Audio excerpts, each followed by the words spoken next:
Hey, Jody here, weldingtipsandtricks.com. I visited my friend JD Brewer the other day.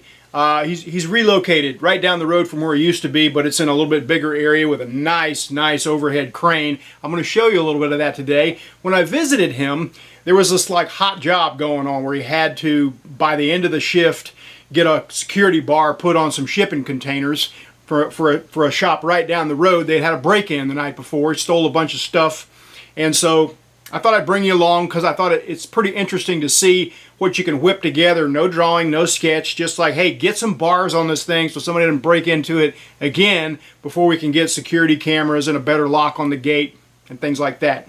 So I thought I'd bring you along for the ride. You know, if it's JD, you know we're going to be doing a little dual shield flux core. Also, we're using his Lincoln Ranger on site for doing stick welding for the portable work. Throw a little PlasmaCam work in there and we got a video. Let's do it. A mag drill sometimes is handier than a drill press. I've seen JD modify ways to clamp this thing down and use it for all kind of things. And that's what he's using today. Dual shield flux core, welding these pins in. And then we got to this point, discovered need some washers. They need to be 3/16 thick washers. It would have taken like an hour to run to the store and get back to get some washers. And so we just decided to really quickly cut them on the PlasmaCam. Throw a piece of 3/16 metal up there, needed 8 washers, had them cut in like 10 minutes. Had a helper, clean them up on the sander while we were doing something else, and went really quick. Not really something that makes a whole lot of sense to think you need a PlasmaCam to cut washers out, but it was quite the time saver. This particular job that we're doing, not a huge rush, just needed to be done by the end of the day. The customer was a little nervous that the people might come back that night to try to steal some more stuff. So, like I say, it's not a huge rush getting these things done, but an hour saved is an hour saved, and sending somebody to the store and waiting on them to get back before you can start assembling would just take too long. And this took literally about 10 minutes to get these things drawn up, cut, and sanded and prepped. Doing a job like this, like right now, like, hey, we got to have this today, means you're using stuff that you already have in your metal rack. So that's the reason for different size square tubing here. That's the reason for needing 3/16 inch thick washers. Like, I've got some of this square tubing, I've got some of that square tubing, I've got some of this flat bar. Oh, I can make something work here. And while this might be a little overkill for a bar, when you got some people who are really apparently want to steal stuff really bad, maybe it's not overkill. And then again, maybe there's no kill like overkill. So JD is using dual shield flux core here for getting some tack welds here. If you know JD, if you've seen videos with him before, he's a big fan of dual shield flux core. This is I believe a Technoweld brand of flux core wire, and all flux cores run a little bit different, especially dual shield flux cores. In fact, all of them do. So no one setting is a sweet spot setting for every brand of wire you get. And this isn't quite dialed in yet. There's a little more spatter going on than usual, but it's cooking in there pretty good, and it's making a decent looking bead, and it's not going anywhere, that's for sure. It's burning in good. You can push a little at a little bit of a push angle. You can drag a little bit of a drag angle. You don't want to get carried away with any angle. Probably a slight drag is the best way. The old saying goes, if there's slag, you need to drag. Not a bad idea. So those are loaded up and ready to head to the job site, which is right down the road. So what's the scoop on this theft or robbery or whatever? Somebody broke into a shipping containers and stole a whole bunch of copper wiring and copper scrap. So we're coming up here to put some security bars on them overnight. That way it doesn't happen again tonight, until they can get better security and better cameras and all kinds of stuff. Gotcha.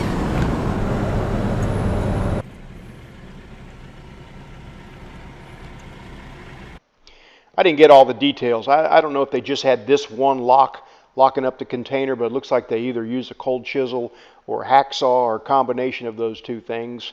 But anyway, there wasn't much to getting into this container, and it looks like it was just the one lock. So probably could have deterred them just with using 4 locks. I don't know, but we're going to weld some bars on here.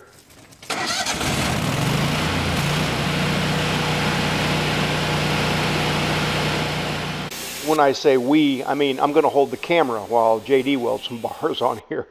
He uses this Ranger a lot for portable welding, for powering grinders and portabands, and also for stick welding and scratch start TIG. He also uses it a whole lot for powering, the PowerMig 210 MP. One cool thing he told me about this is that you can easily switch from 1/8 to 332 rod with just a click here. He's using 1/8 7018 at around 130 amps for everything, for the flat, for the overhead, for all these welds. And it seems to be a pretty good sweet spot on that machine for running this rod.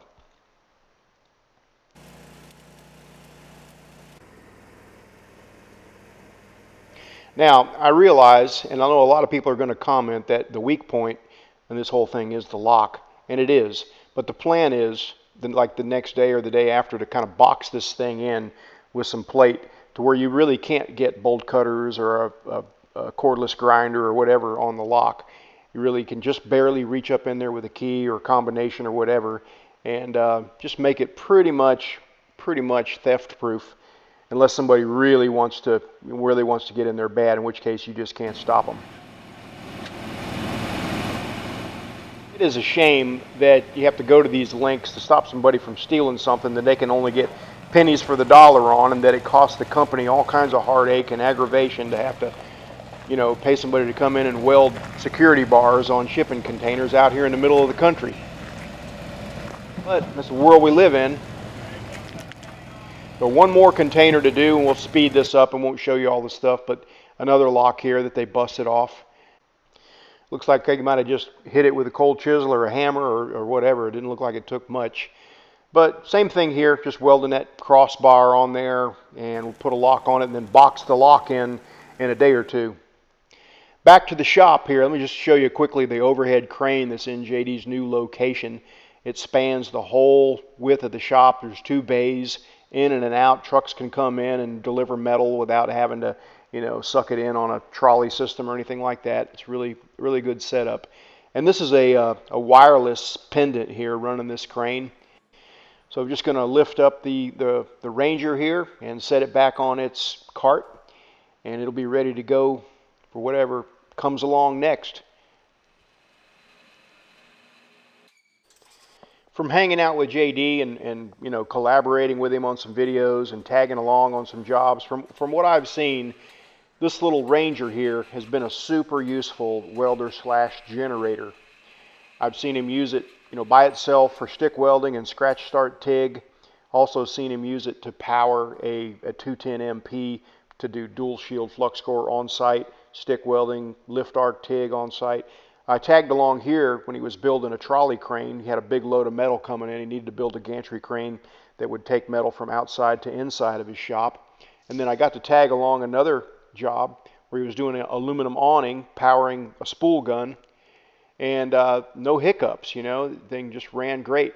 So while I'm bringing that up is a lot of people ask how that little 210 MP will run off a generator and things like that, and the combination of the two, the little Ranger and the 210 MP, gives you a lot of options, and in JD's words, options can make you money. JD is my good friend. His YouTube channel is JD Brewer. Go check him out. He's doing some cool stuff over there with signage and fabrication, PlasmaCam stuff. See you next time.